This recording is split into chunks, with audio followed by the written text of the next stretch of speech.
Bueno, vamos a proceder a realizar la filmación final de la asignatura Análisis y Planificación Financiera. Para ello vamos a usar tanto el fichero práctica versión 290, que ya venimos, siendo la última versión del fichero práctica que venimos utilizando a lo largo del curso, y también vamos a utilizar para esta primera parte una presentación en el programa PowerPoint para para explicar un poco los datos de la empresa sobre la que vamos a realizar el plan financiero. Entonces, hay que decir lo primero que se trata de en cuanto a la forma jurídica, se trata de una sociedad llamada Derecho que se dedica a servicios jurídicos, que va a adoptar dos formas de empresa: la forma de empresa unipersonal, que será un empresario individual, o como forma de empresa societaria vamos a adoptar la forma de sociedad de responsabilidad limitada. En cuanto a la actividad, como ya hemos dicho, se trata de actividades jurídicas y su código CNAI es 6910. En cuanto a los proveedores y clientes con los que contamos, tenemos los siguientes proveedores: Papiro Sociedad de Responsabilidad Limitada como proveedor de material de oficina, Gas Natural Fenosa como proveedor de suministros energético y eléctrico, HT Vending Madrid como una empresa que presta servicios integrales de máquinas de venta automática, y EMSAL, una empresa que presta servicios a empresas y comunidades, que se encarga del servicio de la limpieza de la empresa. En cuanto a los clientes, se cuenta con más de 60 clientes habituales, entre los que hay tanto personas físicas como empresas individuales o societarias. En cuanto al proceso de producción, hay que decir que se trata de un bufete de abogados que desempeña tareas de asesoramiento y asistencia legal y jurídica a empresas y particulares, y en el cual se trabaja en grupos de abogados y juristas especializados por las distintas ramas de derecho, y en casos muy complejos se llega a trabajar en grupos de juristas en los que se reúnen distintos abogados de distintas ramas. Dicho todo esto, venimos ya de nuevo a nuestro fichero práctica 2017 versión 290. Entonces, vamos a realizar primero una simulación financiera similar a la que hicimos en el esbozo. Entonces, para ello nos hemos creado una pestaña adicional al lado de la pestaña Vinculación Balances Esbozo VR, que la hemos llamado Datos para la simulación. Aquí nos hemos creado unos datos con unos volúmenes de ventas, unos precios de ventas y unos ingresos totales para un total de 6 periodos. Entonces, con estos datos vamos ahora a la pestaña Vinculación Balances Esbozo VR, y aquí vamos a ir realizando todos los, mm, todos los análisis. Vemos aquí que aquí aparecen en las casillas verdes de al lado de los gastos de personal. Vemos que aquí aparecen reflejados los ingresos de cada ejercicio económico. Entonces, vamos ahora a ver aquí cómo van cambiando los valores que hemos calculado aquí. Tenemos que tener en cuenta que, en primer lugar, vamos a realizar esta simulación tanto para una tasa impositiva de 30 como una tasa impositiva de 90. La tasa impositiva aparece recogida en la celda F7, entonces, modificando aquí esta celda veremos cómo luego cambiarán los valores de los resultados tanto de renta financiera, renta económica y etcétera, el resto de los valores en función del valor que le demos a la celda F7. Entonces, aquí vemos que vamos a tener dos columnas. La primera columna será la que represente los datos de la empresa convencional, y en la segunda columna tendremos los datos de la empresa no convencional. Como vemos, hay algunos datos que se calculan para la empresa no convencional, pero no para la convencional, y viceversa. Así obtenemos distintos valores tanto de gastos financieros como de resultados después de intereses. Entonces, en este caso, vamos viendo que, por ejemplo, aquí tenemos unos intereses más altos en el caso de la empresa no convencional que en el caso de la empresa convencional. Tendríamos aquí el resultado después de impuestos, perdón, después de intereses y antes de impuestos de las dos formas jurídicas, y una vez restados los impuestos y las reservas, veríamos que nos quedaría la renta financiera líquida en el caso de la empresa convencional o la renta económica diferida en el caso de la empresa no convencional. Entonces, a lo largo de todos estos periodos sobre los que vamos a realizar la simulación financiera, vamos a calcular distintas magnitudes financieras. Entonces, por ejemplo, aquí vemos que se ha calculado la rentabilidad económica. Entonces, para ver cómo se ha calculado la rentabilidad económica, lo que vamos a hacer es venir aquí a fórmulas, rastrear precedentes y vemos qué es lo que se ha hecho. En este caso, la rentabilidad económica, lo que se ha hecho es dividir el resultado antes de intereses entre el total de activo. Luego, aquí tenemos los ratios de endeudamiento. Entonces tenemos lo que sería la deuda a largo y la deuda a corto. Entonces vamos a darle a rastrear precedentes para que veamos cómo se calcula cómo se calculan estos coeficientes. Entonces vemos aquí que este ratio de deuda a largo se calcula a partir de eh, la suma que representa la deuda a largo plazo sobre el total de recursos financieros totales con los que cuenta la empresa. Y aquí tenemos lo que sería la deuda total, que vamos a darle de nuevo a rastrear precedentes, que vemos que sería eh, la deuda tanto a corto como a largo plazo entre el total de los recursos financieros de la empresa, es decir, que se incluirían en este caso en el denominador los recursos propios.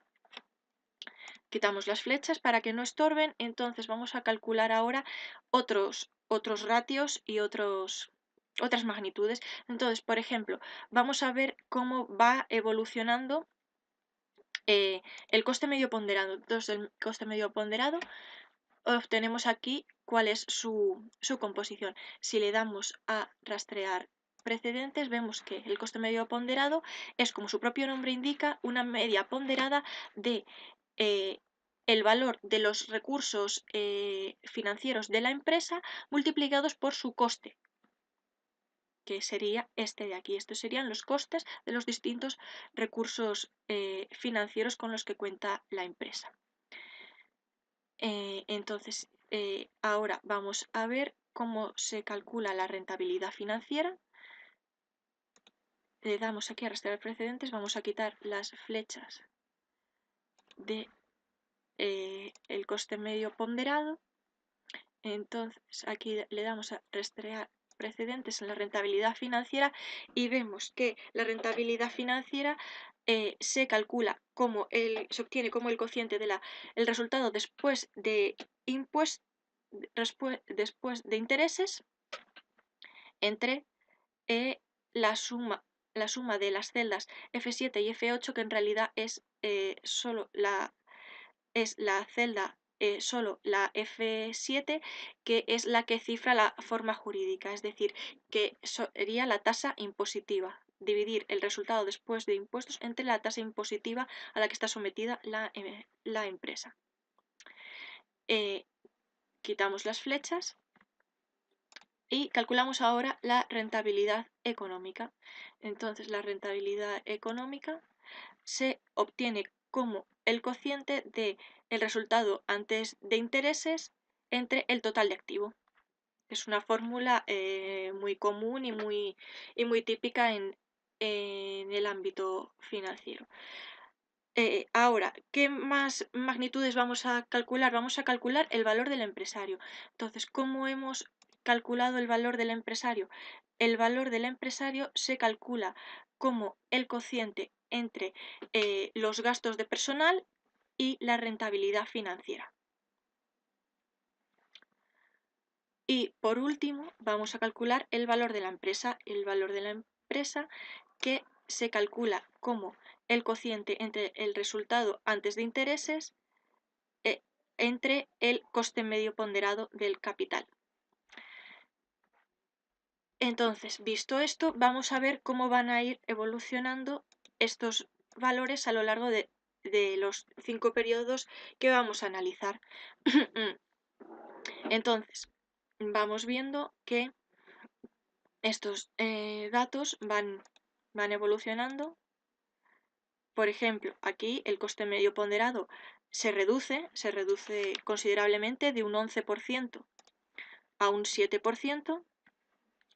La rentabilidad financiera aumenta muy notablemente, también es cierto debido a que disminuye el coste medio ponderado, y la rentabilidad económica pues también aumenta sustancialmente. El caso del valor del empresario vemos, sin embargo, que se reduce bastante, pero sin embargo el valor de la empresa se multiplica prácticamente casi hasta por 11, podríamos decir. Entonces aquí esto se debe a los distintos resultados que hemos ido poniendo aquí sobre los ingresos, ya que y también sobre todo a los distintos valores que hemos ido dando a los gastos de personal y a los distintos costes financieros. Entonces seguimos así. Pasamos ahora al periodo 2, que tenemos aquí una rentabilidad económica de 6,19, que vemos que es bastante menor a la que inferior a la que teníamos. Aquí incluso vemos que en este caso nos ha salido una rentabilidad financiera negativa.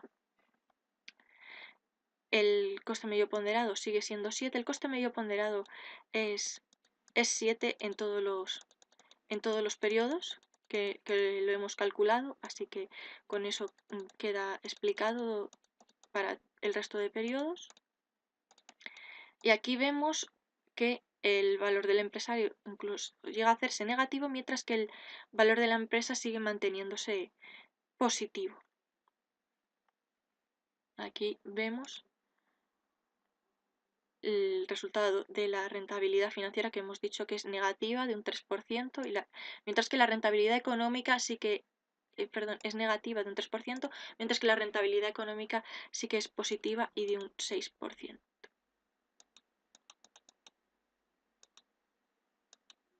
Y tenemos calculada la rentabilidad, otra rentabilidad económica, que es de un 2,71. Entonces vamos viendo así los distintos valores que tenemos. Coste medio ponderado 0,07, un 7%, rentabilidad financiera menos 1,26. Así que aquí vemos la rentabilidad económica, en este caso es de un 102,73%. Y aquí ya vemos finalmente que aquí sale un 0% de rentabilidad económica. Aquí vemos el valor de la empresa. El valor de la empresa llega a alcanzar más de 2 millones, mientras que el valor del empresario, como vemos, es prácticamente cero, un poco negativo, pero prácticamente cero. Entonces vamos a ir viendo para las distintas formas jurídicas y las distintas tasas impositivas. Entonces, por ejemplo, ahora queremos hacerlo con la tasa impositiva de 90. Pues lo que vamos a hacer es cambiar 30 por 90. Entonces, al cambiar 30 por 90, lo que hacemos es que nos van a cambiar todos los valores que teníamos calculados. Es decir, que aquí, por ejemplo, la rentabilidad económica pasa a ser de un 69,45%, el coste medio ponderado es de 0,10, como ya teníamos, la rentabilidad financiera es 1,07, la rentabilidad económica 0,69, el valor del empresario ahora es 65,18, el valor de la empresa 990,07. Y así vamos viendo cómo van cambiando los los valores a lo largo de toda la pestaña.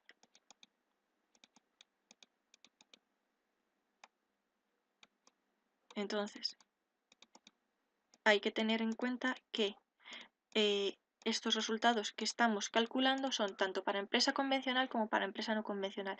Entonces, en el caso de la empresa convencional, tendremos que atender a la primera columna y en el caso de la empresa no convencional a la segunda columna. Luego lo vamos a ir señalando aquí para que no se nos olvide. Entonces vamos señalando cuál es empresa convencional y cuál es empresa no convencional, porque como hemos visto, hay celdas en las que se da valores para una de ellas, pero no para la otra. Esto se debe a que por ejemplo, la empresa convencional sí que tiene no tiene gastos financieros ni a largo ni a corto plazo, pero sí que los tiene la empresa no convencional. Aparecen aquí reflejados, pero luego se les suman a la empresa convencional. Entonces, vamos a ir acabando de señalar aquí.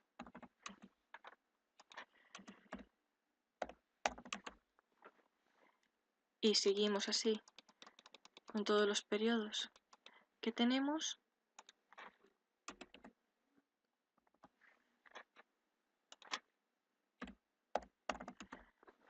Y así vamos hasta el final, que sería el periodo 4. Entonces, vamos viendo que hay distintos valores según si la empresa es convencional o no convencional. Entonces, como vemos aquí se representa con distintos colores. Entonces los gastos, por ejemplo, los gastos financieros no serán iguales para la empresa convencional que para la empresa no convencional. Si aquí rastreamos precedentes, vemos que estos gastos financieros que aunque aparecen representados en la columna de la empresa no convencional, luego aparecen sumados para la empresa convencional y se le resta estos gastos financieros el resultado antes de intereses y obtenemos el resultado después de intereses, ya que estos gastos financieros son los intereses. Los intereses son gastos financieros propiamente dichos. Entonces, vamos realizando así el resultado final. Entonces, luego a este resultado después de intereses le restaríamos tanto los impuestos como la dotación que se va a hacer a reservas y obtendríamos la renta financiera líquida. Y en el caso de la empresa no convencional, en vez de renta financiera líquida, lo que obtenemos es una renta económica diferida. Una renta económica diferida que vemos que se calcula como el resultado después de impuestos multiplicado por el porcentaje que constituiría la renta financiera líquida. Entonces, una vez dicho esto, ya hemos visto cómo iban evolucionando los distintos valores. Vemos aquí, por ejemplo, que el coste medio ponderado baja de un 10 a un 5, baja notablemente, lo cual es bueno. Vemos como el coste medio ponderado va bajando cada vez más hasta llegar, hasta estabilizarse aquí en este caso en el 0,3. Luego vuelve a subir un poco a 0,04, pero se trata de una pequeña variación prácticamente sin importancia. Entonces, obtenemos aquí el valor tanto los valores del empresario como los valores de la empresa. Vemos que el valor del empresario es muy inferior al valor de la empresa. Esto se debe a los datos con los que se calcula cada uno de ellos y vemos que el valor del empresario, de la empresa ha ido aumentando considerablemente a lo largo de todos los periodos analizados. Entonces, ahora lo que vamos a hacer es pasar a analizar otras pestañas. Visto ya aquí como hemos analizado las dos estructuras financieras de empresa convencional y no convencional, y también para una tasa impositiva tanto de 30 como de 90 unidades monetarias, pues ahora vamos a pasar a ver otras pestañas. Entonces, vamos a ir ahora a la pestaña valor, a la pestaña vinculación balances esbozo. VR, que es en la que estamos. Entonces vamos a ir ahora a valores esbozo VR. Entonces la vamos a buscar por aquí, la pestaña valores esbozo VR, la encontramos a la derecha y aquí vemos como una representación gráfica de la evolución del valor del valor de la empresa a lo largo del tiempo.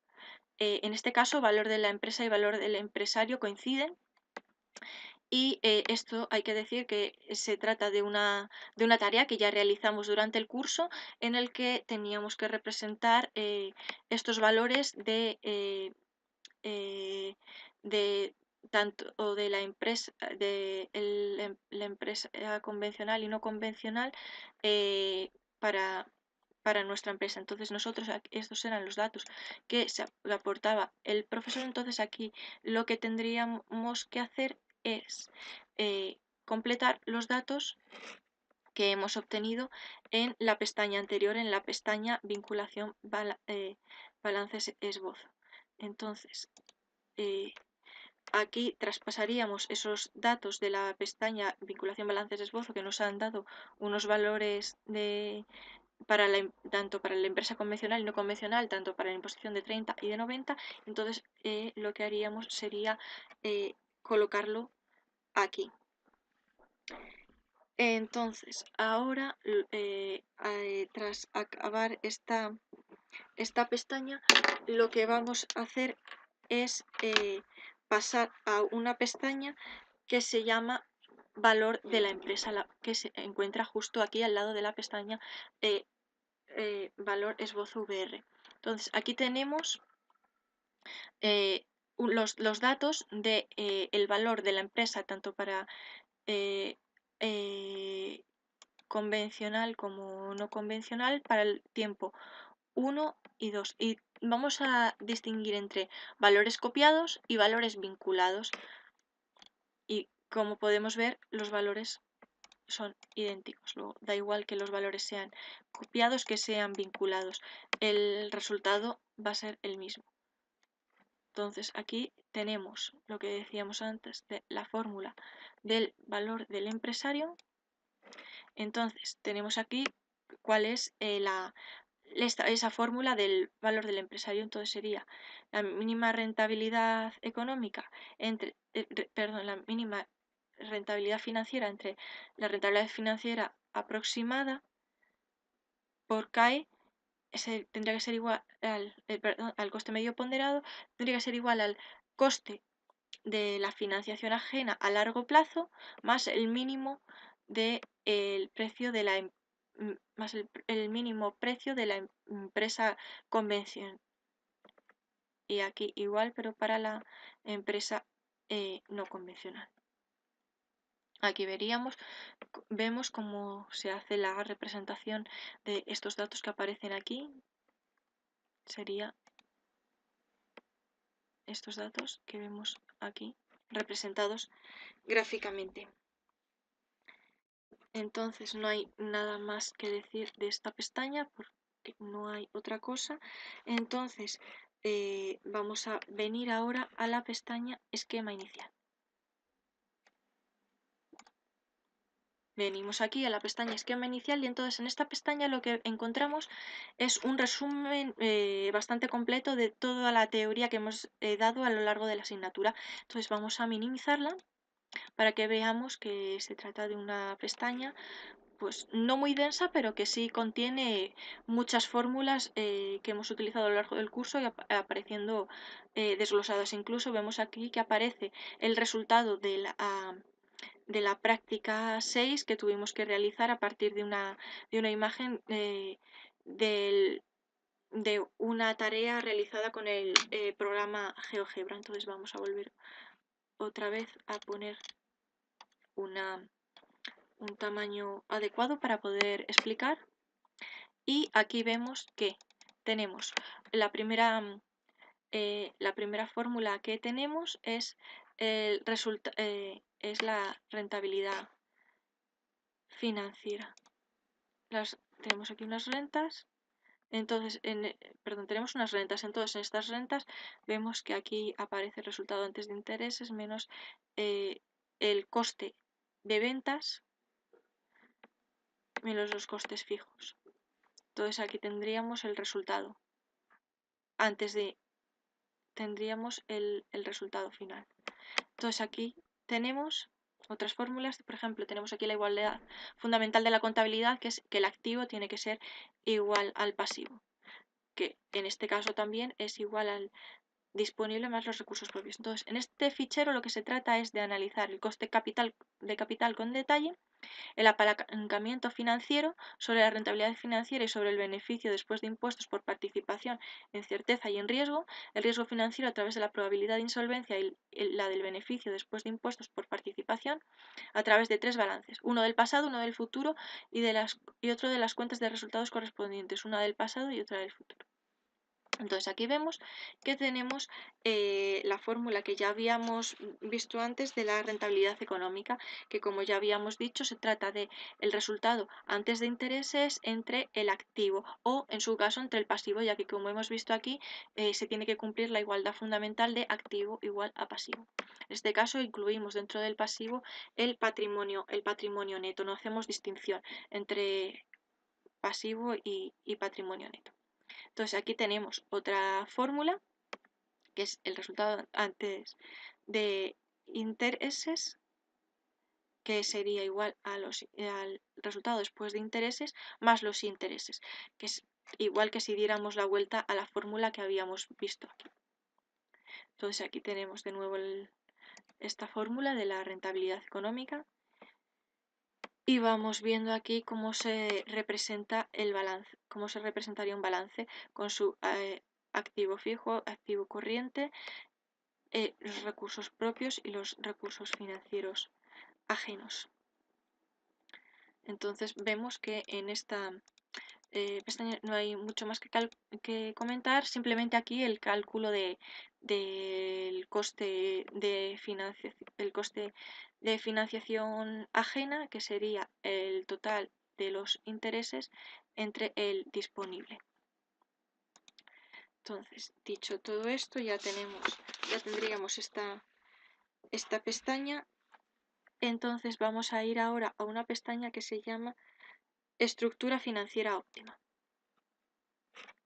Entonces aquí en la pestaña estructura financiera óptima tenemos otra serie de fórmulas, como sería el coste medio ponderado y el coste de los recursos propios. Entonces aquí lo que vamos haciendo es vemos cómo se representaría en función de si estamos ante un resultado después de intereses, antes de intereses o una posición tradicional. Entonces vemos aquí las diferentes gráficas según el momento del tiempo o la posición en la que con la que estemos tratando. Entonces aquí vemos que tenemos fórmulas muy similares a las de la pestaña anterior. Tenemos aquí el resultado después de intereses igual de nuevo al resultado antes de intereses menos los intereses. Aquí tenemos el coste del capital ajeno. Y aquí tenemos el coste del capital ajeno, que siempre esta desigualdad quiere decir que el coste del capital ajeno siempre será inferior al coste del capital propio.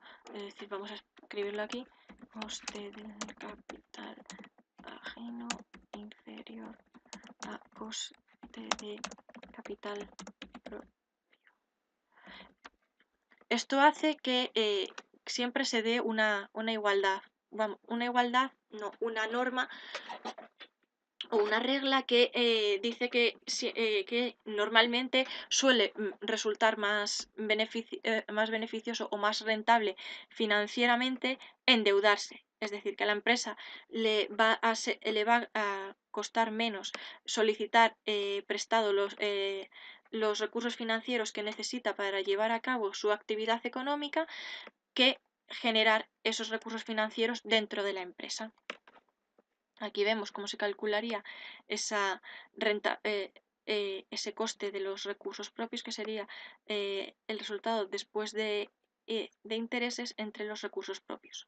Este sería el coste de los recursos propios.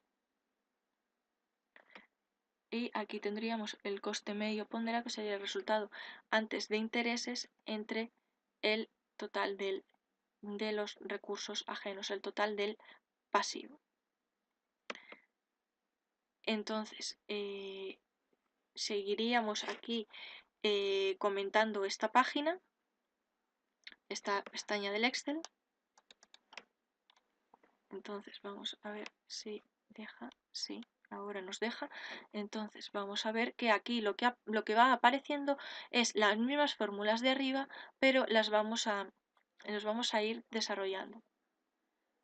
Entonces vemos que cómo se compensa la economía de costes por el mayor endeudamiento con la mayor exigencia de rentabilidad por parte de los capitalistas, es decir, que en el caso de que la empresa se endeude, va a solicitar esos capitales a sus inversores o a sus socios capitalistas. Entonces, estos socios capitalistas lo que van a exigir es una rentabilidad a cambio de prestar esos capitales, ya que van a exigir una compensación por no poder disponer ellos de esos capitales para lo que ellos quieran. Entonces, esa rentabilidad que van a recibir los capitalistas será el coste del capital ajeno que deberá retribuir deberá retribuir la empresa. Entonces aquí lo que vamos a hacer ahora es, aquí vemos cómo se hace esto. Pues no se compensa la economía de costes por el mayor endeudamiento con la mayor exigencia de rentabilidad por parte de los capitalistas.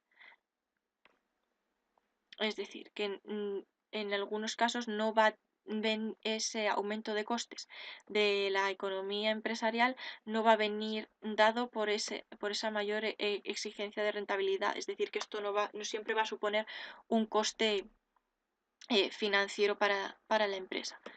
Entonces, se verifica la posición del resultado después de intereses por lo que se refiere a la estructura financiera con base en los costes de capital. Y de esta manera se verifica lo que aparece en el conjunto de gráficos que hemos visto arriba, que serían estos de aquí. Entonces, ahora vamos a ir a una pestaña que es la pestaña DRAD, que es la pestaña que vemos aquí.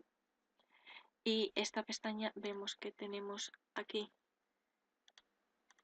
unos ratios, una rentabilidad disponible entre los recursos propios. Este será el ratio de apalancamiento. Entonces, lo ponemos por aquí.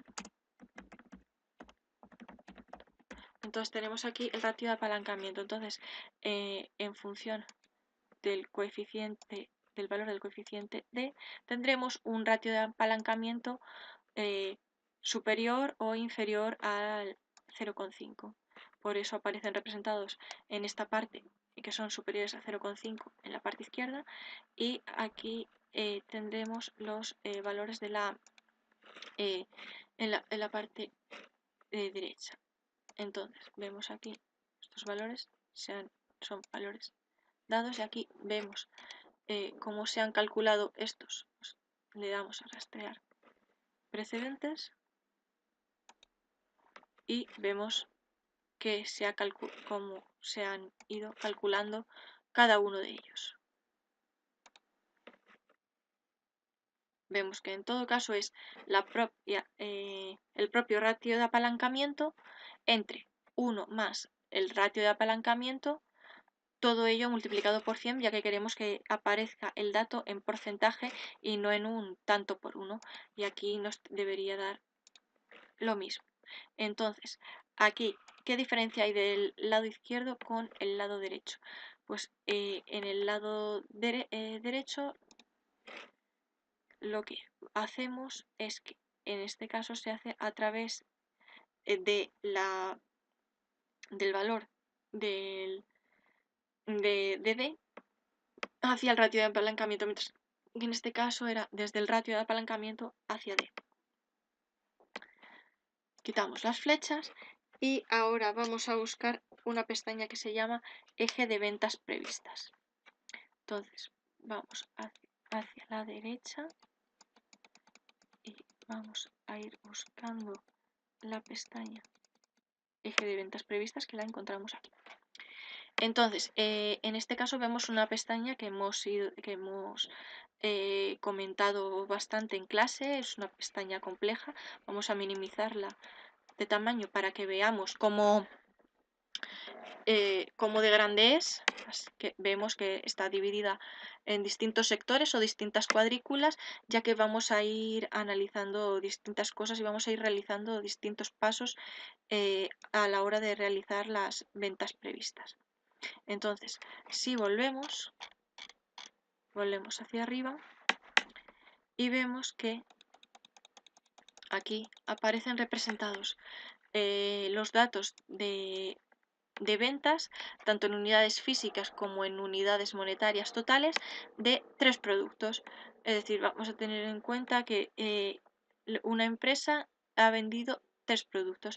Entonces, lo que hacíamos en la tarea que tuvimos que realizar era poner aquí unos precios de venta, C,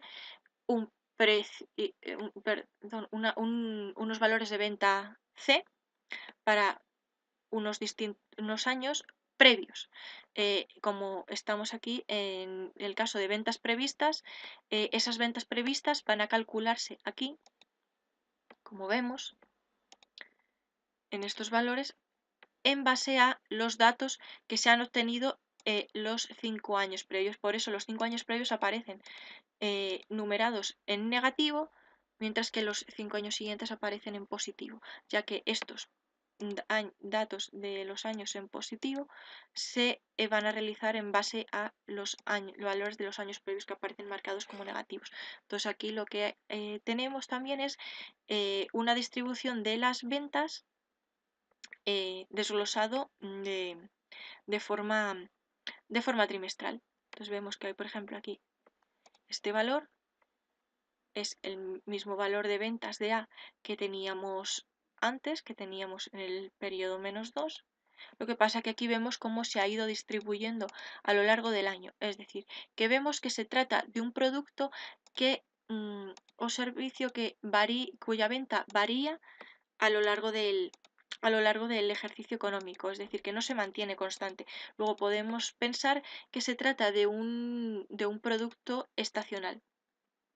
Vemos, por ejemplo, que cuanto más se consume es sobre todo entre el segundo y el tercer trimestre del año. Segundo y el tercer trimestre del año sería entre abril y septiembre, que son concretamente los meses más cálidos del año. Luego podemos deducir en base a estas ventas que el producto que vende esta empresa se trata de un producto estacional relacionado con épocas cálidas. Sin embargo, aquí tenemos otro producto distinto. Este producto no sigue ese mismo patrón, sino que va aumentando progresivamente a lo largo del año. Luego podemos decir que se trata de un de un producto que se consume más cuanto más se acerca el fin de año. Podría tratarse de productos que se necesitan sobre todo para invierno, podría ser.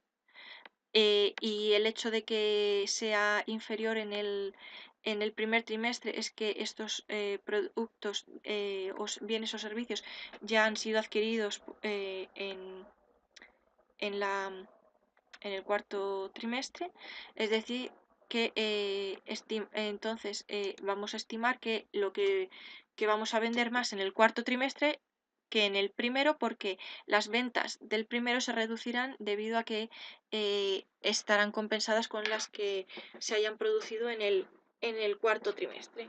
Entonces vamos a ir ahora a la siguiente, a la siguiente parte de la pestaña en el que encontramos el método de los mínimos cuadrados. Encontramos una representación de los mínimos cuadrados.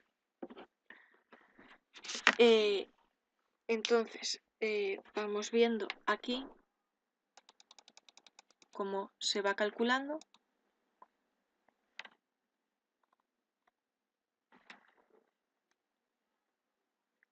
Vemos cómo se calcula eh, el valor de las ventas y aquí tenemos esa fórmula.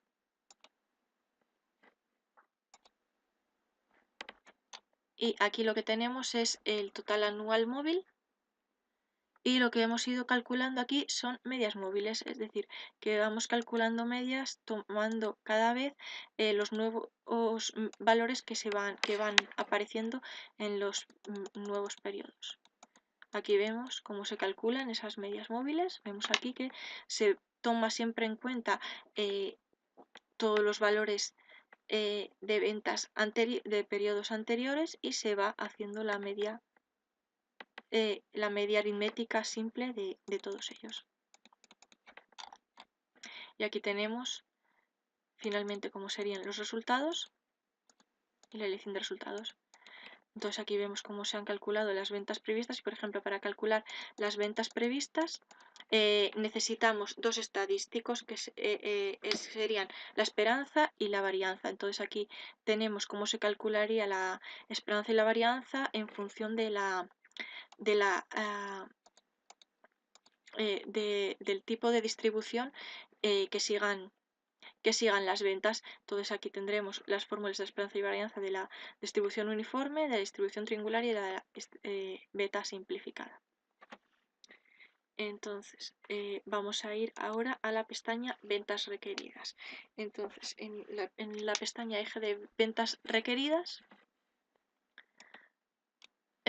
lo que tenemos que hacer es establecer, tenemos que seguir para realizar los cálculos en esta pestaña, tenemos que seguir estas tres etapas que nos vienen aquí marcadas. Primero, establecer una rentabilidad financiera superior al coste de capital, lógicamente, porque si no, no tiene sentido realizar la actividad empresarial porque incurriríamos en costes y no tiene sentido. Luego calculamos el peso de la retribución del empresario y después maniobramos en la estructura de gastos antes de intereses con el fin de hacer máximo el valor del empresario. Nosotros lo que vamos a tratar siempre es de maximizar el valor de la empresa y valor del empresario. Entonces, ahora vamos viendo aquí que tenemos, como se trata de ventas requeridas, pero lo vamos a hacer en base a los datos de previsiones que tenemos para, en este caso, los 5 periodos siguientes. Entonces, en este caso, vemos que se ha hecho para los 5 años que siguen, desde 2017 a 2021. Entonces, lo que vemos que aparecen son las ventas requeridas de la empresa para cada uno de esos periodos. Vemos aquí cuál sería el valor de los costes del trabajo personal, es decir, que serían los gastos de personal a lo largo de cada año. En este caso se pusieron constantes, pero podían ser variables y así lo íbamos haciendo para cada uno de los años. Entonces vamos ahora a pasar a una pestaña que se llama ratios. que esta más esta va a estar a la derecha. A ver si la encontramos. Aquí está, en la pestaña ratios y luego. Entonces, en esta pestaña encontramos distintos tipos de ratios de muchos tipos. Ratios financieros y económicos con su fórmula. Vemos aquí en esta columna que aparecen las fórmulas y vemos que aparecen calculados para un periodo de entre 2017 y 2021. Si minimizamos la pestaña, vemos que aparece multitud de ratios, por lo que no vamos a entrar a valorar los resultados que dan en cada una de estas pestañas porque sería imposible, no acabaríamos nunca, simplemente destacar algunos de ellos, como por ejemplo el coste medio ponderado, el coste del capital propio, el coste del capital ajeno y luego tenemos tanto ratios estáticos de activo circulante a 31 de diciembre y luego otro que son solo estos dos y luego tenemos un grupo mucho más amplio de ratios estáticos de estructura económica a 31 de diciembre. Otro grupo de ratios sería los ratios estáticos de estructura financiera a 31 de diciembre. Un cuarto grupo los ratios estáticos de financiación a 31 de diciembre y un quinto grupo los ratios estáticos de equilibrio económico financiero y luego tendremos aquí otros grupos más de ratios que no podemos entrar a valorar porque no tenemos tiempo para dedicarle en esta filmación. Entonces ahora lo que vamos a hacer es pasar a la pestaña de al lado que se llama gráficos de los ratios, que vemos aquí cómo aparecen representados esos gráficos que hemos visto en la pestaña anterior. Vemos también que se trata de una pestaña con multitud de gráficos, ya que hay que representar la gráfica de la evolución de cada uno de los ratios de la pestaña anterior. Entonces, no vamos a entrar en detalle porque no tenemos tiempo. Entonces, vamos a ir ahora a la pestaña optimización del esbozo. Entonces, vamos a ir hacia la izquierda y para poder encontrar la pestaña optimización del esbozo, como no sabemos bien dónde está, vamos a ir aquí a control de tiempos. Entonces vemos que optimización del esbozo está detrás de la más atrás de la pestaña gráficos de los ratios. Entonces vamos a ir buscándola hasta que lleguemos a la pestaña optimización del esbozo. Aquí la tenemos.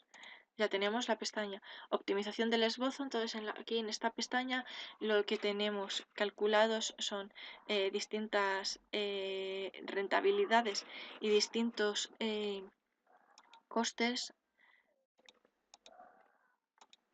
de los recursos propios. Entonces lo que hemos ido calculando son tasas internas de rendimiento. Aquí estos datos venían dados y luego las distintas rentabilidades las vamos a calcular mediante la fórmula tradicional de la TIR, es decir, la tasa interna de rendimiento que se calcula mediante la introducción de la fórmula financiera correspondiente, que si no nos la sabemos, la podemos encontrar aquí en el conjunto de fórmulas financieras. Entonces aquí vamos viendo los distintos valores que va dando estas rentabilidades y luego también cuál sería el valor actualizado de esas tasas de rendimiento internas multiplicados por los distintos momentos del tiempo. Entonces, esto que tenemos aquí son los factores de actualización con los que actualizaríamos esas tasas internas de rendimiento. Entonces aquí la tenemos para los distintos los factores de actualización para los distintos momentos del tiempo. Entonces, acabamos con esta pestaña y lo que vamos a ir ahora es a la pestaña ejemplo ilustrativo. Entonces, en la pestaña ejemplo ilustrativo, volvemos aquí, volvemos a control de tiempos y vamos a ejemplo ilustrativo, que vamos a ver dónde está, porque ahora no se encuentra en la pestaña ejemplo ilustrativo, lo tenemos aquí justo antes de optimización. Entonces vamos a ir ejemplo ilustrativo, que es la pestaña ejemplo ilustrativo que está justo antes de la pestaña de optimización.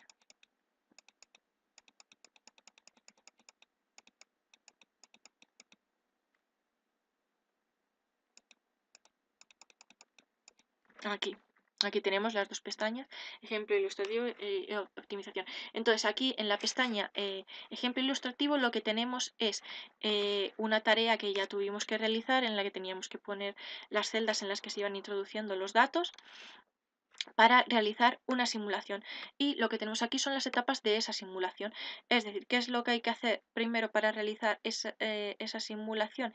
Primero incorporar los datos de la simulación, después realizar las estimaciones estadísticas necesarias, pues determinar los parámetros del modelo, configurar el modelo para aplicar la herramienta Solver, escribir luego en el programa Solver todas las especificaciones del modelo, guardar ese modelo primal o dual que queramos hacer, resolver para distintos valores del parámetro, comprobar que se cumplen los dos corolarios de los dos grupos de restricciones del dual, comprobar que la relación entre primario y dual se da y que es que la tasa interna que la tasa interna de rentabilidad del conjunto de proyectos de inversión acometidos a los niveles del óptimo del primal, y luego comprobar el comportamiento de la frontera eficiente representando la combinación. Frontera eficiente de producción recordamos que es aquella función que representábamos como una forma de paraguas que representaba el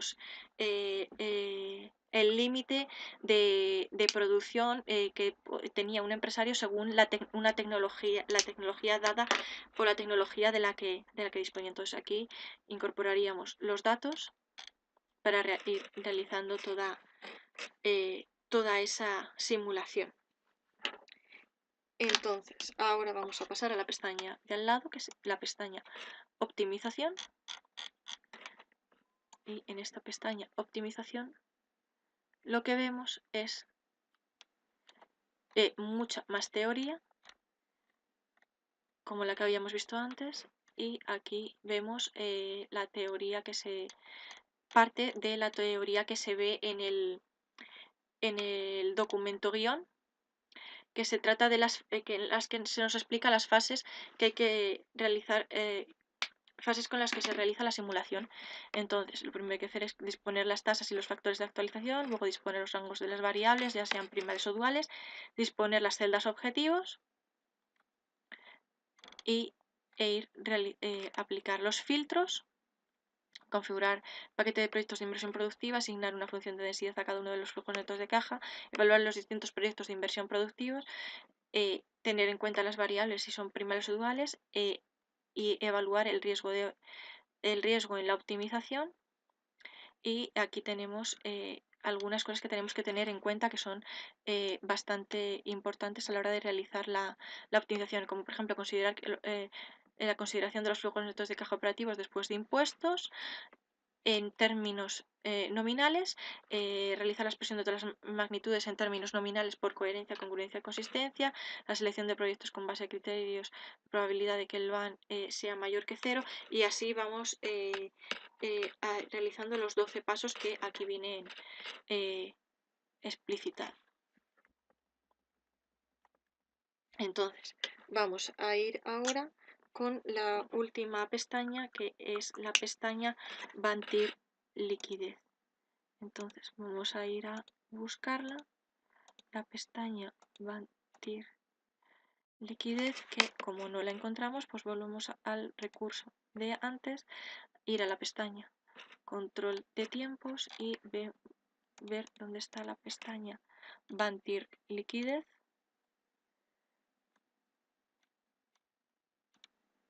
Bantir liquidez está en el y Bantir liquidez están en las pestañas 58 y 59 respectivamente, están detrás de las pestañas gráficos de los ratios.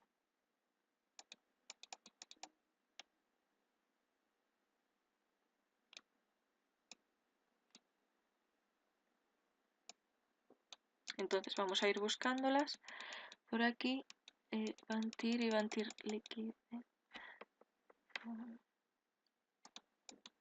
Aquí vamos viendo Bantir liquidez y Bantir liquidez ampliada. Entonces estas pestañas que ya las hemos visto en clase, vemos por ejemplo en la pestaña Bantir liquidez, vamos viendo los distintos, la evolución de los distintos valores tanto de las ventas brutas como de los distintos resultados antes o después de intereses más las cuotas de amortización para calcular finalmente los flujos de caja operativos. Entonces vemos aquí cómo se calcula el flujo de caja operativo. Entonces vemos que el flujo de caja operativo se calcula como el volumen de ventas menos los gastos antes de intereses más las cuotas de amortización técnica. Entonces así iríamos calculando para todos los periodos. Vamos bajando y vamos encontrando, por ejemplo, aquí los datos de cómo variarían estos datos de flujo neto de caja operativo, teniendo en cuenta ahora los distintos recursos financieros con los que se cuenta, teniendo en cuenta también los intereses de estos recursos financieros en caso de que contemos con recursos financieros ajenos. Y con esta pestaña acabamos ya la presentación de la realización de nuestro esbozo. No de nuestro esbozo, perdón, de nuestra de la filmación de nuestra filmación final de la asignatura Análisis y Planificación Financiera. Entonces ahora lo único que nos quedaría sería completar la pestaña Control de tiempos para complementar ahí todos los tiempos especificados en segundos del tiempo que hemos estado hablando y explicando cada pestaña.